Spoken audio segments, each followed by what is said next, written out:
Hello students, आप सभी का मेरे यूट्यूब चैनल पर स्वागत है। आज हम बात करेंगे ब्लड प्रेशर टॉपिक के ऊपर। प्रीवियस वीडियो के अंदर हमने कार्डियक साइकिल के ऊपर बात की थी।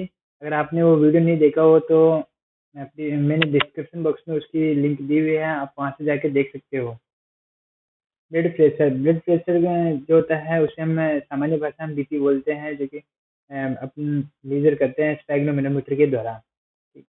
और ब्लड प्रेशर जो होता है, ब्लड प्रेशर के वैसे दो टाइप्स होते हैं, atrial pressure and venous pressure. Atrial pressure में जो एट्रियल मतलब आर्टरी के द्वारा जो भी लेफ्ट वेंट्रिकल के ऊपर प्रेशर डाला जाता है उसको हम एट्रियल प्रेशर बोलते हैं। एंड वेनस प्रेशर का मतलब होता है कि वेन के द्वारा जो लेफ्ट वेंट्रिकल के दीवार के ऊपर जो भी प्रेशर डाला जाता है उसको हम वेनस प्रेशर बोलते हैं। और इसको हम रेगुलेट कर सकते हैं नर्वस मैकेनिज्म के द्वारा, सीनियल मैकेनिज्म के द्वारा और हार्मोनल मैकेनिज्म, लोकल मैकेनिज्म के द्वारा। ये आपको सामान्य जानकारी ध्यान रखनी है। एंड जो ब्लड प्रेशर होता है उसकी डेफिनेशन की बात करें तो blood pressure is the pressure of blood exert on the wall of blood vessels after the contraction of left ventricle. It is also known as blood pressure। यानी कि ब्लड प्रेशर का मतलब ये होता है कि जो लेफ्ट वेंट्रिकल है उसके कॉन्ट्रेक्शन के दौरान जो उसकी ब्लड वेसल्स होती है उसकी दीवारों पर जो भी प्रेशर लगता है उसको हम ब्लड के द्वारा जो भी प्रेशर लगता है उसको हम ब्लड प्रेशर बोलते हैं। और ब्लड प्रेशर जो होता है वो बना होता है, मतलब कंपोस्ट होता है systolic blood pressure and diastolic blood pressure. Normal blood pressure 120 by 80 M M of H G होता है, जिसमें 120 तो होता है सिस्टोलिक ब्लड प्रेशर एंड 80 जो होता है वो डायस्टोलिक ब्लड प्रेशर। और M M of H G इसकी यूनिट होती है। First one, systolic blood pressure. Systolic blood pressure का मतलब होता है कि it is the maximum blood pressure of the blood exert on the wall of blood vessels during the contraction of left ventricle. It is also called systolic blood pressure। यानी कि left ventricle जब contraction होगा, left ventricle का जब contraction होगा तो blood के द्वारा जो भी अपने ब्लड वेसल्स है उसके ऊपर जो भी प्रेशर लगाया जाएगा, सबसे ज़्यादा जितना मतलब मैक्सिमम जितना ब्लड का प्रेशर होगा उसको हम सिस्टोलिक ब्लड प्रेशर बोलेंगे। और सिस्टोलिक ब्लड प्रेशर जो होता है उसका वॉल्यूम 120 एम ऑफ एच होता है। और second one diastolic blood pressure. Diastolic blood pressure का मतलब होता है कि जो मिनिमम प्रेशर होता है ब्लड के द्वारा लेफ्ट वेंट्रिकल के जो ब्लड वेसल्स है उसके ऊपर डाला गया जो भी प्रेशर होता है उसको हम डायस्टोलिक ब्लड प्रेशर बोलते हैं। और इसकी डेफिनेशन है, it is the minimum pressure of blood exert on the wall of blood vessels during the relaxation of the left ventricle. यानी कि इस दौरान लेफ्ट वेंट्रिकल जो होता है वो डायस्टोल कंडीशन के अंदर होता है, यानी कि रिलैक्सेशन मैनर के अंदर होता है। और डायस्टोल ब्लड प्रेशर जो होता है वो 80 M M of H G होता है। और the blood pressure is measure by the sphygmomanometer, यानी कि बीपी इंस्ट्रूमेंट होता है ये। और it is also with the help of stethoscope, यानी कि हम स्टेथोस्कोप एंड स्फेग्नोमेनोमीटर दोनों के द्वारा अपन ब्लड प्रेशर को मेजर कर सकते हैं। और इसके लिए जो आर्टरी होती है उसे हम ब्रांचियल आर्टरी बोलते हैं, जिसके द्वारा अपन ब्लड प्रेशर जो है उसको सही करते हैं लेते हैं। सेकेंड टॉपिक है pulse pressure. Pulse pressure is the difference between the systolic blood pressure and diastolic blood pressure. यानी कि जो पल्स प्रेशर होता है वो सिस्टोलिक ब्लड प्रेशर और डायस्टोलिक ब्लड प्रेशर होता है, उसके बीच में डिफरेंस होता है, उसको हम पल्स प्रेशर बोलते हैं। और it is the gap between the systolic blood pressure and diastolic blood pressure. It is also known as pulse pressure. Pulse pressure is equal to systolic BP minus diastolic BP equal to 40 M M of H G. तो pulse pressure जो होता है वो 40 M M of H G होता है। And जो important topic है heart sound. Heart sound यानी कि अपने जो हार्ट के द्वारा जो भी डिफरेंट डिफरेंट टाइप की एक्टिविटी होती है उसके दौरान जो भी हार्ट की जो भी साउंड होती है, साउंड जो हार्ट के द्वारा जो भी साउंड प्रोड्यूस होती है उसको हम हार्ट साउंड बोलते हैं। और हार्ट साउंड जो होता है उसको हम एक्सकलटेशंस के द्वारा सुन सकते हैं। एक्सकलटेशन एक ऐसी विधि होती है या क्रिया होती है जिसके द्वारा अपन जो हार्ट है उसकी साउंड को सुन सकते हैं।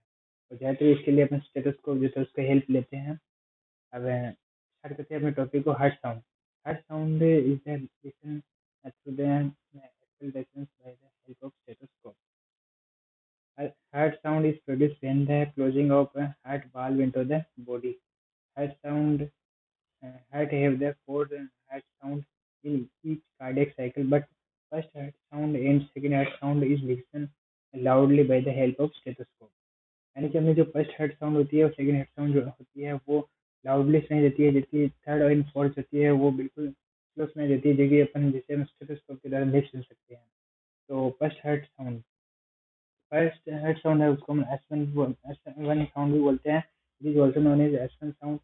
First heart sound is produce when the closing of a valve, जब अपना एक वेंट्रिकुलर वाल्व होता है, यानी कि जो अपना ट्राइकस्पिड वाल्व होता है, जब क्लोज होता है, तो उसके दौरान जो हर्ट साउंड सुनाई देती है उसको अपन बोलते हैं फर्स्ट हर्ट साउंड। और ये जो आवाज़ होती है उसको अपन वो जो इस लब की तरह दिखाई देती है, मतलब लब की तरह सुनाई देती है। First head sound is listened by the help of stethoscope. It is listened like as a love into the head. यानी कि फर्स्ट हेड साउंड तो लब होगी और सेकंड हेड साउंड डब होगी। इसे हम आराम से सुन सकते हैं और ये लाउडली सुनाई देती है। First head sound is listen louder than the second heart sound. The duration of first head sound is about 0.01 to 0.17 second into the head. First head sound is produced faster sound due to closing of ए वाले यानी atrioventricular valve जब close होगा तो उसके दौरान faster सुनाई देगी, fast यानी कि जल्दी सुनाई देगी, एंड लाउडर होगी sound. It is so when the systole of ventricle into the heart, यानी कि जब इसके दौरान जो अपना वेंट्रिकल होता है वो कॉन्ट्रेक्शन मैनर के अंदर होता है, यानी कि सिस्टोलिक मैनर के अंदर होता है। Second heart sound of heart, it is also known as S2 sound. Second head sound is produced when the closing of lunar valve into the heart. जो सिमिलर वाल होता है वो अपने राइट वेंट्रिकल होता है, उसके बाद अपना सिमिलर वाल्व होता है वो स्टार्ट हो जाता है, वहाँ पर होता है प्लूनरी सिमिलर वाल्व। तो इसके दौरान जो होता है अपना जो सिमिलर वाल्व होता है वो क्लोज होता है। जो प्लूनरी सिमिलर वाल्व के क्लोज होने से ही सेकंड हेड साउंड सुनाई देती है, और सेकंड हेड साउंड होती है उसको हम डब बोलते हैं। फर्स्ट हेड साउंड तो लब, सेकंड हेड साउंड होती है डब। फर्स्ट हेड साउंड होती है वो अपने जो ए वाल है उसके क्लोज होने से सुनाई देती है, एंड जो सेकंड हेड साउंड है वो अपने सिमिलर वाल्व है उसके क्लोज होने पर सुनाई देती है। तो फर्स्ट हेड साउंड के दौरान तो वेंट्रिकल में सिस्टोल होगा, एंड सेकंड हेड साउंड होगा उसके दौरान अपना वेंट्रिकल जो है उसमें डायस्टोल होगा। ये आपको डिफरेंस भी ध्यान रखने हैं। Second heart sound is listen by the help of stethoscope, यानी इसको भी अपन स्टेथोस्कोप की सहायता से सुन सकते हैं। Second heart sound is produce after the S1 sound, यानी कि जो सेकंड हेड साउंड होती है वो फर्स्ट में तो एस1 साउंड होगी वो सुनाई देगी, और सेकंड जो साउंड होगी वो अपने सेकंड हेड साउंड होगी dub. Second heart sound is softer due to close of semilunar valve into the heart, यानी जो सेकंड हेड साउंड होगी वो सॉफ्ट होगी और ये सेमिनर वाल्व के क्लोज होने से। The duration of second heart sound is about 0.1 to 2.14 second into the body.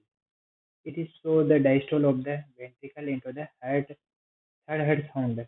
It is also known as acidic sound.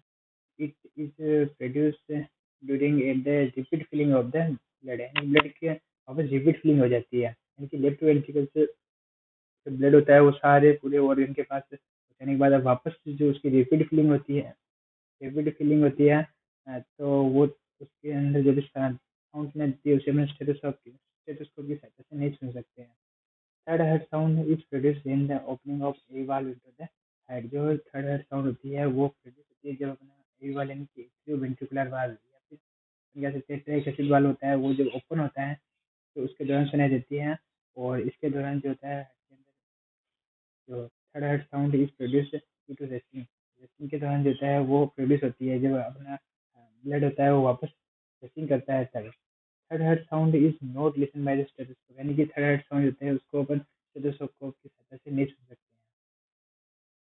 Every sound is short and low pitch sound into the height.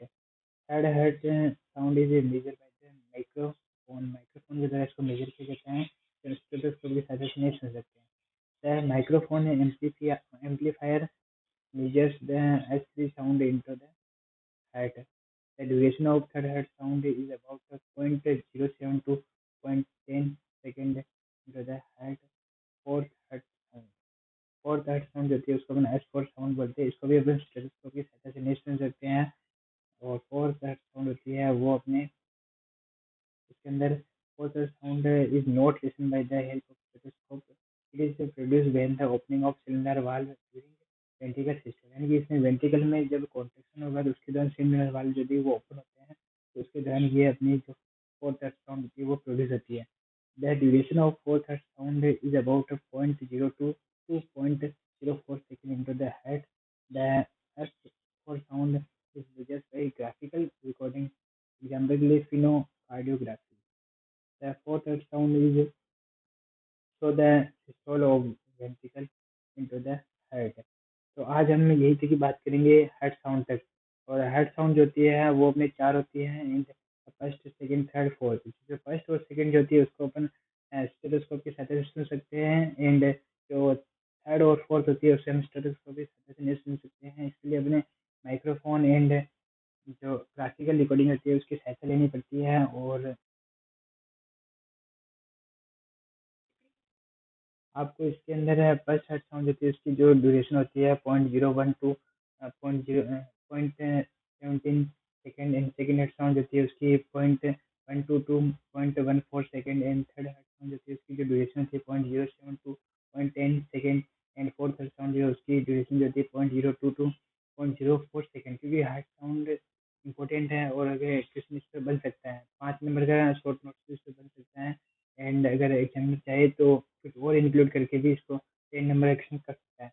तो आपको इसको अच्छी तरीके से prepare कर लेना है, and notes prepare कर लेने हैं अच्छी तरीके से, क्योंकि आखिरी टाइम के अंदर नोट्स बहुत इंपॉर्टेंट होते हैं, और अगर अधूरे होते हैं तो उस टाइम उनको एक गिल्टी फील होती है। इसलिए आप नोट्स पूरे प्रिपेयर करें, एंड वीडियो अच्छा लगा हो तो लाइक करें। Thank you.